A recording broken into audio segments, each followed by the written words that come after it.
എല്ലാവർക്കും പുതിയൊരു വീഡിയോയിലേക്ക് സ്വാഗതം. ഇന്ന് ഒരു വെറൈറ്റി വീഡിയോയുമായിട്ടാണ് നിങ്ങൾക്ക് മുന്നിലേക്ക് എത്തിച്ചേർന്നിരിക്കുന്നത്. ഇതാണ് നമ്മുടെ വിജയൻ ചേട്ടൻ. ഇദ്ദേഹം തൻ്റെ 73-ാം വയസ്സിലും സൈക്കിൾ ചവിട്ടിയാണ് ജോലിക്ക് പോകുന്നത്. ഇപ്പോൾ പുതിയൊരു സൈക്കിൾ വാങ്ങിയിട്ടുണ്ട്.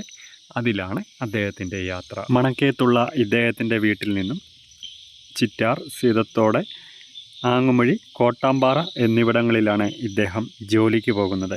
ദിവസവും 50 കിലോമീറ്ററിലധികം സൈക്കിളിൽ സഞ്ചരിക്കുന്നു. മുൻ യാത്രകളിൽ പൊതുഗതാഗതത്തെയാണ് ഇദ്ദേഹം ആശ്രയിച്ചിരുന്നെങ്കിലും ഇത്തവണ സ്വന്തം സൈക്കിളിലാണ് യാത്ര. ഇദ്ദേഹം പറയുന്നു, സൈക്ലിംഗ് ചെലവ് കുറഞ്ഞ ഗതാഗത മാർഗവും അതുപോലെ നല്ല ശാരീരിക വ്യായാമവും, ജിമ്മിൽ പോയി സമയം കണ്ടെത്താതെ തന്നെ ഫിറ്റ്നസ് നേടുവാനുള്ള മികച്ച മാർഗമായാണ് ജോലി സ്ഥലത്തേക്ക് സൈക്കിൾ ചവിട്ടിയുള്ള ഇദ്ദേഹത്തിൻ്റെ യാത്ര. മണക്കയത്തിൻ്റെയും ചിറ്റാറിൻ്റെയും സീതത്തോടിൻ്റെയും ആങ്ങുമൊഴിയുടെയും പ്രകൃതി മനോഹര ദൃശ്യങ്ങൾ ആസ്വദിച്ചുകൊണ്ടുള്ള ഇദ്ദേഹത്തിൻ്റെ യാത്ര. ഇളം കാറ്റിനൊപ്പം കഥ പറഞ്ഞും കാഴ്ചകൾ കണ്ടും ഒരു സൈക്കിൾ സവാരി ആരോഗ്യബോധവും പരിസ്ഥിതി ബോധവും വർദ്ധിച്ചു വരുന്ന കാലത്ത് വ്യായാമം, മാനസിക ഉല്ലാസവും പ്രദാനം ചെയ്യുന്ന സൈക്കിൾ സവാരിയാണ് ഇദ്ദേഹം നടത്തുന്നത്. ക്ഷീണം തോന്നുമ്പോൾ ചായക്കടയിൽ നിന്നും ചായ കുടിച്ചും ഇദ്ദേഹത്തിൻ്റെ സൈക്കിൾ യാത്ര